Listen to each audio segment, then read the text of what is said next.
Cinema background లేదు, six pack body లేదు, glamour లేదు, కానీ కోట్లాది మంది ప్రేక్షకుల గుండెల్లో స్థానం సంపాదించుకున్నాడు బర్నింగ్ స్టార్ సంపూర్ణేష్ బాబు. సినిమాల్లో సైడ్ క్యారెక్టర్స్ చేసుకునే ఒక సాధారణ వ్యక్తి ఈరోజు Hrudaya Kaleyam, Kobbarimatta, Singam 123, Martin Luther King అని ఎన్నో సినిమాలు చేసి నానితో కలిసి ప్యారడైజ్ సినిమాలో కూడా యాడ్ చేస్తూ లక్షల్లో రెమ్యునరేషన్ తీసుకునే స్థాయికి ఎలా ఎదిగారు? అయితే ప్రింటింగ్ షాపుల్లో, కలర్ ల్యాబ్స్లో పనిచేసిన నరసింహాచారి సంపూర్ణేష్ బాబుగా ఎలా మారాడు?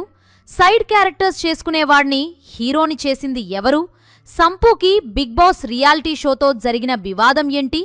సినిమాల ద్వారా ఇప్పటికీ ఎన్ని కోట్లు సంపాదించాడు అనే సంపూ ఇన్స్పైరింగ్ లైఫ్ స్టోరీ గురించి ఈ వీడియోలో మీకు చెప్పబోతున్నాను. మీలో సంపూర్ణేష్ బాబు అంటే ఎంతమందికి ఇష్టమో కామెంట్ చేసి వీడియోని చివరి వరకు చూడండి. సంపూర్ణేష్ బాబు అసలు పేరు నరసింహాచారి.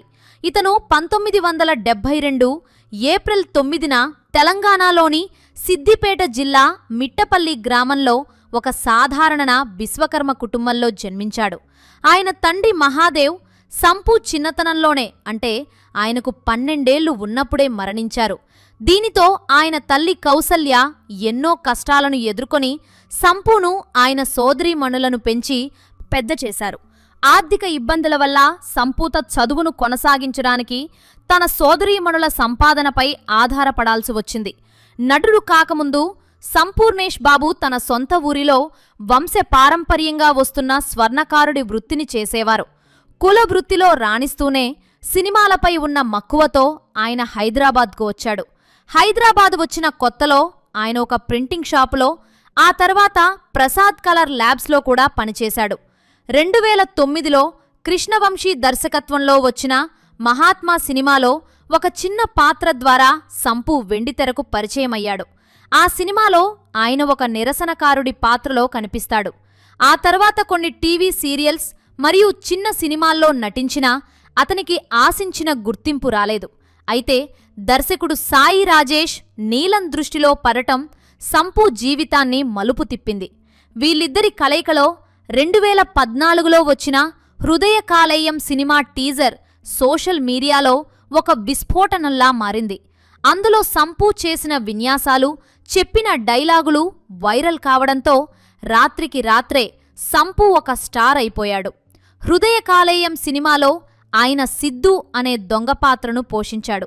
ఈ సినిమా టాలీవుడ్లో స్పూఫ్ కామెడీ జానర్కు ఒక కొత్త ఊపిరి పోసింది. అసంబద్ధమైన సన్నివేశాలను కూడా సంపూ ఎంతో అంకితభావంతో చేయడం ప్రేక్షకులకు బాగా నచ్చింది. ఈ సినిమాకు గాను సంపూ 2015లో best actor in a comic role విభాగంలో సినిమా అవార్డును అందుకున్నాడు. ఆ తర్వాత ఆయన సింగం 123 అనే సినిమాలో పూర్తిస్థాయి హీరోగా నటించాడు. ఇది అనేక యాక్షన్ సినిమాలపై చేసిన పేరడీగా గుర్తింపు పొందింది. ఆ తర్వాత 2019లో వచ్చిన కొబ్బరిమట్ట సినిమాలో సంపూ పాపారాయుడు, పేదరాయుడు, ఆండ్రాయుడు అని ఏకంగా 3 పాత్రల్లో నటించి మెప్పించాడు. ఒక సాధారణ నేపథ్యం నుండి వచ్చిన వ్యక్తి ఇంత త్వరగా ఇంత పెద్ద స్టార్ అవ్వడం వెనక కేవలం అదృష్టమే ఉంటుందా, లేక కష్టం కూడా ఉంటుందా? సంపూ విషయంలో ఆయన తన వృత్తి పట్ల చూపే అంకిత భావమే ఆయన్ని ఈ స్థితికి చేర్చింది. ఇక ఆయన కెరీర్లో ఒక ముఖ్యమైన ఘట్టం బిగ్ బాస్ తెలుగు సీజన్ 1. ఒక సెలబ్రిటీగా ఆయన ఈ రియాలిటీ షోలోకి అడుగుపెట్టారు. అయితే ఆ ఇంట్లో ఉన్న క్లోజ్డ్ స్పేస్ వల్ల ఆయనకు క్లోస్ట్రోఫోబియా సమస్య ఎదురైంది. ఊపిరి ఆడటం లేదని, బయటకు పంపకపోతే తనని తాను పరుచుకుంటానని ఆయన ఆవేదన వ్యక్తం చేశారు. దీనితో ఆయన 9వ రోజే షో నుండి తప్పుకోవాల్సి వచ్చింది. నియమాలను ఉల్లంఘించినందుకు ఆయనకు దాదాపు 20 లక్షల రూపాయల జరిమానా పడిందని వార్తలు వచ్చినా ఆయన మాత్రం ప్రేక్షకుల క్షమాపణ కోరుతూ ట్వీట్ చేశారు. ఆ సమయంలో హోస్ట్ ఎన్టీఆర్ తనకు కొండంత అండగా నిలిచారని సంపూ కృతజ్ఞతగా చెప్పుకున్నారు. సినిమాలోనే కాకుండా నిజ జీవితంలో కూడా రియల్ హీరో అని నిరూపించుకున్నారు. 2014లో హుద్హుద్ తుపాన్ బాధితుల కోసం ₹1,00,000, 2015లో చెన్నై వరదల సహాయార్థం ₹50,000 విరాళంగా ఇచ్చారు. అలాగే రియల్ మ్యాన్ ఛాలెంజ్లో భాగంగా ఆయన తన సొంత ఊరికి వెళ్లి పాత వంశపారంపర్య వృత్తి అయిన బంగారు పనిని చేసి చూపించారు. తన ఇంట్లో మిగిలిపోయిన పాతాత వస్తువులతో భార్యకు మట్టెలు, పిల్లలకు పట్టీలు తయారుచేసి తన మూలాలను మర్చిపోలేదని చాటి చెప్పారు. ఆస్తిపాస్తులు వెంటరావని, మన కష్టమే మనకు తోడుంటుందని ఆయన ఎప్పుడూ నమ్ముతారు. ఇక సంపు కెరీర్లో మరో మైలురాయి మార్టిన్ లూథర్ కింగ్ సినిమా. ఇది తమిళ హిట్ సినిమా మండేలాకు రీమేక్. ఇందులో సంపు కేవలం కామెడీకే పరిమితం కాకుండా ఒక బాధ్యతాయుతమైన నటుడిగా తనలోని మరో కోణాన్ని ఆవిష్కరించారు. ఒక ఓటు విలువను, కుల రాజకీయాలను ఎండగట్టే ఈ సినిమాలో ఆయన నటనకు విమర్శకుల నుండి ప్రశంసలు దక్కాయి. ఈ పాత్ర నుండి బయటకు రావడానికి తనకు 15 రోజుల సమయం పట్టిందని ఆయన ఒక ఇంటర్వ్యూలో పేర్కొన్నారు. ఆయన ఎప్పుడూ లగ్జరీ జీవితం కోసం కాకుండా కేవలం తనలోని నటుడిని నిరూపించుకోవడానికే సినిమాలు చేస్తానని చెబుతుంటారు.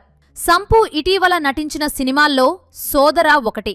ఇది గ్రామీణ నేపథ్యంలో సాగే అన్నదమ్ముల అనుబంధం గురించిన సినిమా. సంపు ఇందులో సోడాలు అమ్ముకునే పెద్దన్న పాత్రలో కనిపించారు. తమ్ముడిని చదివించడానికి ఆయన చేసే కష్టం, వారి మధ్య వచ్చే చిన్న చిన్న గొడవలు, ప్రేమ ఈ సినిమాలో హృద్యంగా చిత్రీకరించారు. సంపు నటనలో కామెడీతో పాటు ఎమోషన్ కూడా ఉంటుందని ఈ సినిమా నిరూపించింది. ప్రస్తుతం ఆయన తన 10వ ఏడాదిని పూర్తి చేసుకుంటున్న సందర్భంగా బంగారుగుడ్డు అనే తెలుగు తమిళ బైలింగువల్ సినిమాతో మనం ముందుకు రాబోతున్నారు. సంపూర్ణేష్ బాబు ప్రయాణం అందరికీ ఒక గొప్ప పాఠం. ఎటువంటి సినిమా నేపథ్యం లేకపోయినా కేవలం కష్టంతో తనకంటూ ఒక ప్రత్యేక శైలిని ఏర్పరచుకుని ఈ స్థాయికి చేరుకోవడం అభినందనీయం. ఆయన తన భార్య ఉమారాణి మరియు 2 కుమార్తెలతో హైదరాబాద్లో చాలా నిరాడంబరంగా జీవిస్తున్నారు. తన వృత్తిని ప్రేమిస్తూ సమాజం పట్ల బాధ్యత కలిగి ఉండటమే బర్నింగ్ స్టార్ సంపూర్ణేష్ బాబు అసలైన విజయం.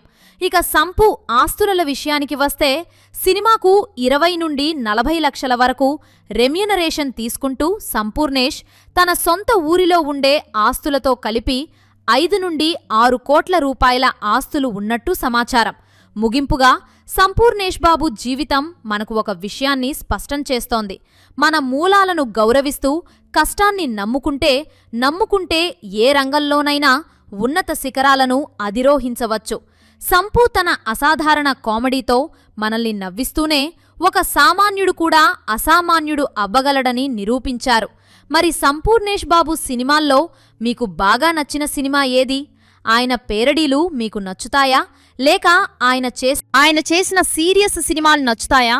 మీ అభిప్రాయాలను కామెంట్ సెక్షన్లో తెలియచేయండి. అలాగే వీడియో నచ్చితే ఒక లైక్ చేసి ఇలాంటి మరెన్నో ఇంట్రెస్టింగ్ వీడియోస్ కోసం మా ఛానల్ని సబ్స్క్రైబ్ చేసుకోండి.